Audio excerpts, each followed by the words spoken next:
Coming up, I'm going to be talking about Marvel Studios returning to San Diego Comic-Con. Also got an update on the D'Amelio Show and Wonder Man. But before we go any further, make sure you do hit that subscribe button to keep up with the latest Disney Plus news. Hi, it's Roger here from What's on DisneyPlus.com. It's time for a quick Disney Plus news roundup. Let's start off with talking about Marvel Studios returning to San Diego Comic-Con. Deadline has said that they're going to be returning at the Hall H presentation. No word yet officially on what's going on. We don't have a time. It's taking place between July the 25th and the 28th. So generally Marvel tends to go out on the second to last day. Big panel. Whenever they do this, people are queued up overnight to try and get in.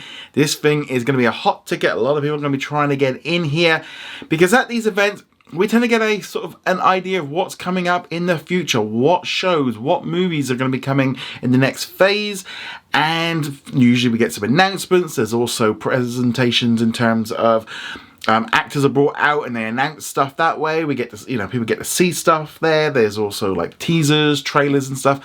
But most of this is only for those in attendance. Sometimes they might put out a little bit of a trailer or something like that out to the public. And obviously most of the news will get put out in press releases and images and stuff. But generally it's all kind of kept just for those in attendance.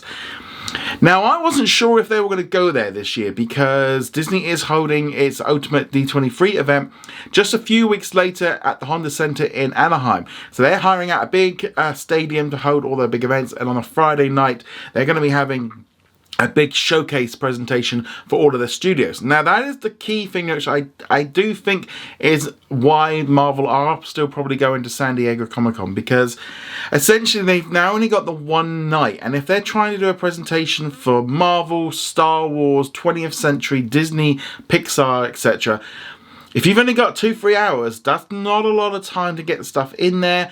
I still think there's going to be some big Marvel announcements made at D23, so I don't necessarily think everything is going to get revealed at San Diego Comic-Con. But this might be a good time for Marvel to kind of do a little bit of a check-in with audiences and give them an idea of what the current plan is.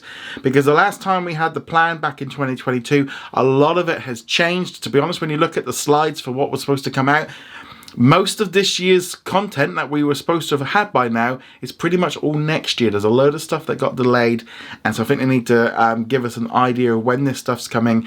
We are going to be seeing less releases, so I think that's coming in.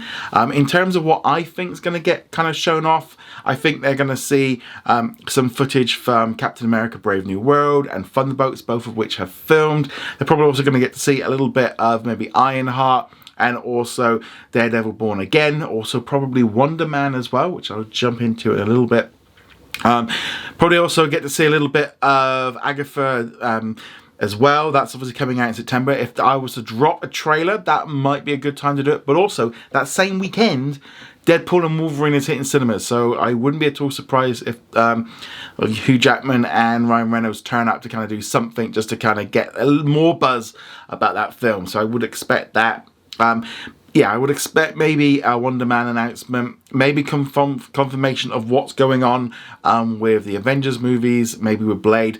I wouldn't be surprised if Fantastic Four gets bumped back and the cast actually turn up, because apparently Kevin did say in a recent interview on Marvel.com's official podcast that they are set to start filming Fantastic Four the day after San Diego Comic-Con in London. So I wouldn't be surprised if they turn up there and you've got Pedro Pascal and stuff all there turning up, and then they all then fly over to London on one big flight. So I could see that happening. But again, with these kind of events, put expectations on the low. Don't go in expecting days like the Investors Day where they were announcing 5 movies and 20 Disney Plus shows. Those days are done. They still have to catch up on the last event, and that's the key thing. They've still got to get a load of stuff that they've already announced out. A lot of the stuff they're years behind schedule, and so therefore that is going to impact on what we're seeing. There's lots for them to show us, lots of stuff that's been filmed, lots of stuff they can do, but just set those expectations about new announcements to be quite low. I mean, they've already got pretty much all of their Disney Plus series filmed for 2025 going into 2026. They're at that point. Same thing really with the movies. 2025's pretty much set now going into 2026. So yeah, they aren't going to be wanting to go much beyond that, but maybe they'll just give us the idea of what's coming up in the phases. But big news on that there. Also, as I said, during that same interview on Marvel's official podcast, Kevin Feige did also say, kind of confirm now that Wonder Man is happening. He went on to say, we have a show coming up that we've talked very little about called Wonder Man that I won't talk about much there either, except to say it's extremely different. It's very exciting to be part of a company of 25 years or more and have a company that's been around for 85 years, nestled within a Disney company which has been around for 100 years and still be able to try some new things, to take characters and stories to new places. That's what's exciting to me. So it's nice to see this show now officially confirmed, but yeah, I would be very not surprised if at either D23 or San Diego this show is now officially kind of, we get the logo of treatment, we see who's going to be starring in it, and maybe even like a little teaser or some pictures and stuff. But yeah, that's my thought on that one. But if you're looking forward to this one, but also more importantly, let me know what you think is going to get revealed at San Diego Comic-Con. Love to hear your thoughts on that in the comments below. It's also been revealed that It's also been revealed by Deadline that the D'Amelio show has been cancelled after 3 seasons. Won't be returning for its 4th season. I'm not hugely surprised by this. They've been running off doing lots of other projects. They launched a new snacks line with popcorn, and yeah, it's all over their socials. I was going through it earlier to try and find it. So this show is all about the D'Amelio family. They're all big on TikTok. They've all got influencers and they've got all these deals and stuff. They do podcasts and all kinds of stuff. The first season did very well, but obviously I think we're at a point now where these kind of shows, they have to be really big to be worthwhile. They dealt with some really serious stuff, lots of anxiety. So definitely the sister Dixie was going through a lot of sort of issues. There was also issues within the marriage and stuff. It was a lot darker and a lot not quite as fun as you would kind of expect from a reality TV series all about sort of girls that became famous for dancing on TikTok. You'd expect it to be a little bit more upbeat. But it's just following them and along the lines. To be honest, they've got such a big social media following. I don't think they really need the show.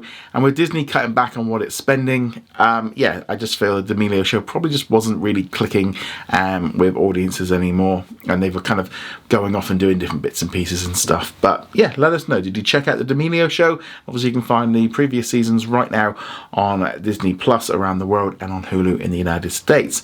Let's now talk about what's new on Disney Plus today. A new episode of The Kardashians, but more importantly that, we got a brand new season of FX The Bear. So this again, Hulu and Hulu on Disney Plus in the United States and Disney Plus around the world. So I watched 4 episodes this morning. I love the first 2 seasons. Enjoying the 3rd season so far. Still kind of got a long way to go yet. Not the most fun comedy. They call it comedy, but I don't really think of it as comedy at all because there's not a lot of laughs in it. As someone that's worked in a kitchen, this show has kind of drifted away from what I liked about the first season, where it was about a family running a business together, and it was like realistic. Now it's kind of gone into like fancy food and like really posh stuff, and they're some of the staff are struggling with it, and I do like it. I really enjoy the series. This is definitely for me one of the highlights of the year. I've still got, as I said, I'm going to be watching some more episodes over the next coming days. Really enjoying it so far. If you've never seen The Bear, go back and watch the first one. There's a reason why it's won so many awards, why it's so big, and the fact that Disney even launched it a few hours early last night in the US to make sure people could watch it in prime time really does indicate the quality of this series. So definitely check that one out. If you're going to be checking out The Bear, let me know. As I'll probably talk about it a little bit more once I've seen a little bit more and finished the entire season. But I don't want, the thing is, well, because it's a binge drop, we're all going to be at different stages and stuff, so I don't really want to get too much into the spoiler zone on like a 5-6 hour show right now. But let's now jump into the question of the day. This one comes from Brendan, who says, will they add tier ever come to Australia? I'm assuming it'll be within the next couple of months, maybe, perhaps, or maybe even next year, possibly. So as of yet, we've not yet found out when Disney's going to be launching the ad-supported tier in Australia. Just this week, they saw the ad tier launch across Latin America with the changeover that went there, with them adding in the Star and the ESPN hub. So that's probably been where they've been focusing, getting more advertising in other countries. Again, I think it's going to come down to whether or not they they've got maybe enough advertising, whether or not it's going to work, whether or not it's going to be profitable. I was reading earlier that Netflix was having difficulties at the start with trying to get enough advertising in Australia, so they're going to have their agents and kind of putting together things. So maybe they just not feel there's enough sort of justification for it yet. I assume it's going to arrive sooner or later, but yeah, again, they're going to have to scale up their ad teams to go out there and bid, and get work in. No point launching it with no ads. They're going to need that, and also maybe just to see how it does in other countries and stuff. But I'm surprised it's not there. The fact that Netflix is running it obviously shows there is a market for it. They haven't got their TV channels there anymore. They want to pull that in, but yeah, I would hope so. But maybe now with the Star Plus system kind of sorted, they might now be able to move on to that. They've also got to sort out the ESPN hub in the US and a whole host of other things. But you'd think with advertising it'd get around to it sooner or later. But let us know your thoughts on all this. If you've got a great question, put it in the comments below, and if it's a cool one, I shall pick it out for tomorrow. But on that note, guys, thank you very much for watching. See you guys soon. Later.